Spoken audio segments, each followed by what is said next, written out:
Hello दोस्तों, आज मैं आपके सामने बहुत ही बढ़िया टॉपिक लाया हूँ, जीएसटी। ऐसा लगा ना कि बहुत हद तक ये आपसे कहीं न कहीं रिलेटेड है। तो मैं आपको बताना चाहता हूँ कि इस वीडियो में मैं आपको जो है सभी रिटर्न्स के बारे में बताऊँगा और क्या-क्या सावधानियाँ बरतनी हैं, जो नए आए हैं इस फील्ड में, जिनको कि रिटर्न्स वगैरह भरने पड़ते हैं, तो उन्हें क्या सावधानियाँ बरतनी है, उन्हें मैं डिटेल में बताऊँगा। तो शुरुआत करते हैं कि ये कैसे लाया गया था।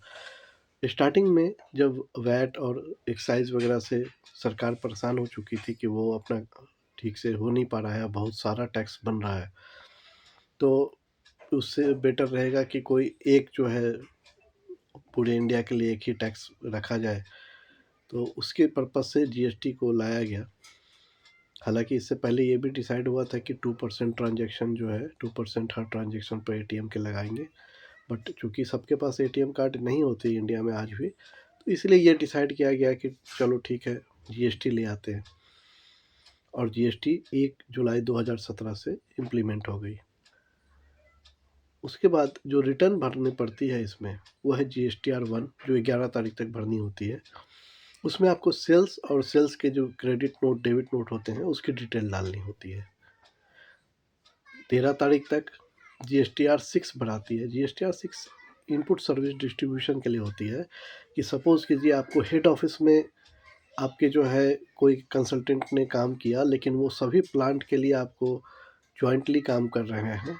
तो क्या होता है, सभी प्लांटों में टर्नओवर के आधार पर या कोई और एक रीज़नेबल बेसिस पर उसका जो है शेयर ट्रांसफ़र कर दिया जाता है। इनपुट जो है, जो हेड ऑफ़िस को लगा है, जो उसने बियर किया है, वो ट्रांसफ़र कर देते हैं प्लांट को ताकि प्लांट के पास सेल भी होती है तो वो इनपुट को यूटिलाइज़ कर सके।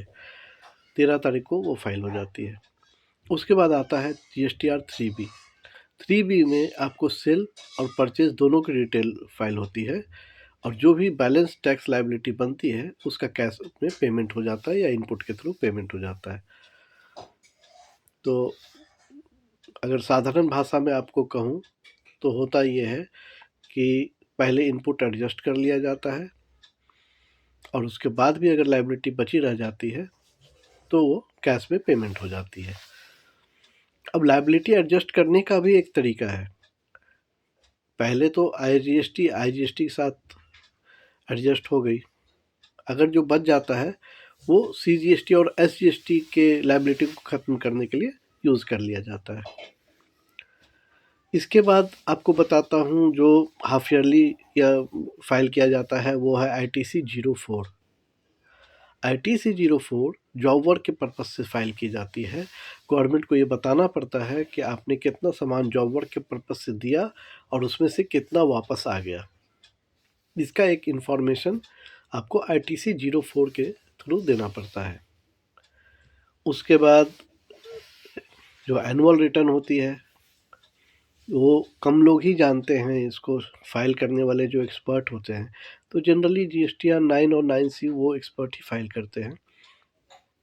तो इसमें ना आपको जो है अगर कोई गलती हो गई हो पूरे साल में, तो इसका जो है 31 दिसंबर तक की लास्ट डेट रहती है और उसी से पहले इसको फाइल करनी पड़ती है ताकि लेट फीस ना लगे। इसमें जो भी पहले गलती हुई रहती है उसको जो है इसमें रेक्टिफाई कर दिया जाता है।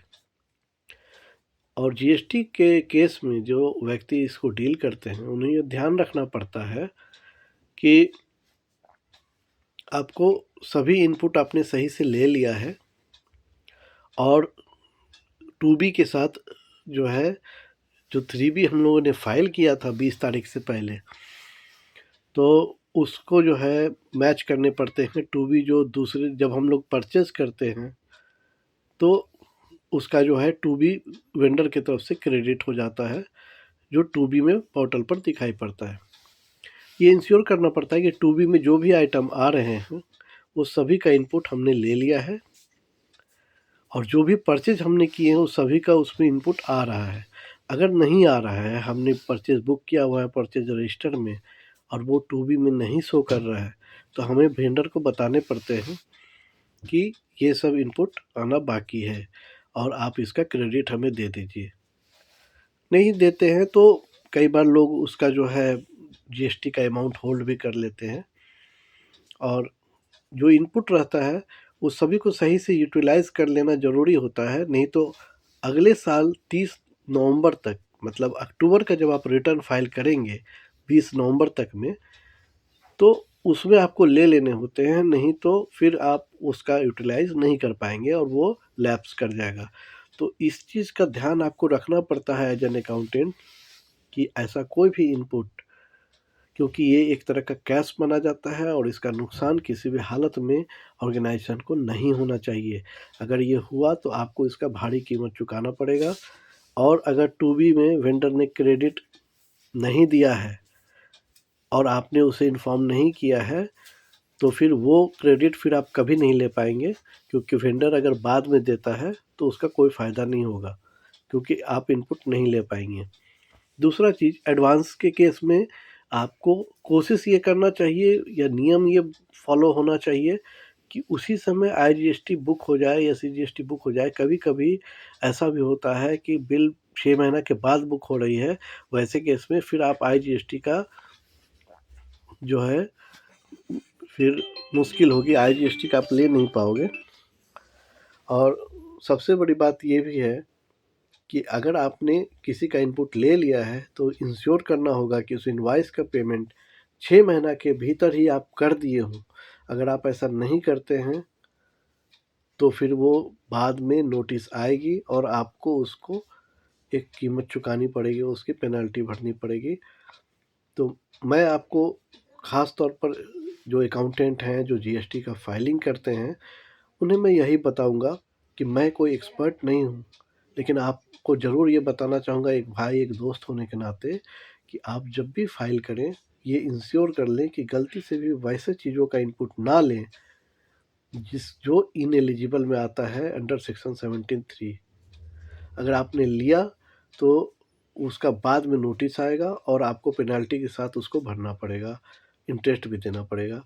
बेटर है आप पहले ही इनएलिजिबल क्रेडिट को छोड़ दें और जो भी टू बी में आ रहे हैं उसको ज़रूर ले लें, अगर आपके पास उसका परचेज रजिस्टर में एंट्री है।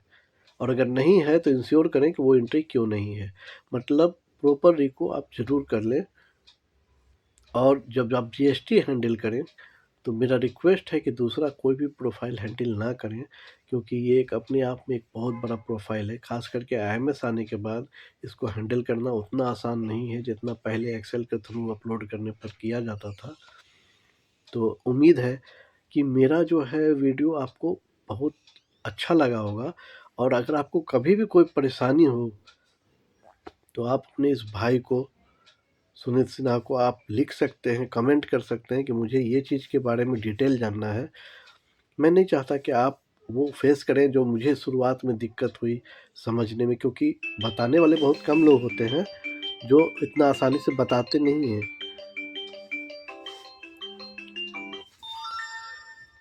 तो इसी के साथ मैं ये आपको कहूँगा कि आप लोग अपना ध्यान रखें, और जाड़ा का दिन चल रहा है तो स्वास्थ्य अपना ठीक रखना बहुत ज़रूरी है, जिससे कि आप अपना सारा काम सही ढंग से कर सकें। अपना बहुत ख्याल रखिएगा। आप लोगों का भाई सुनीत सिन्हा। धन्यवाद।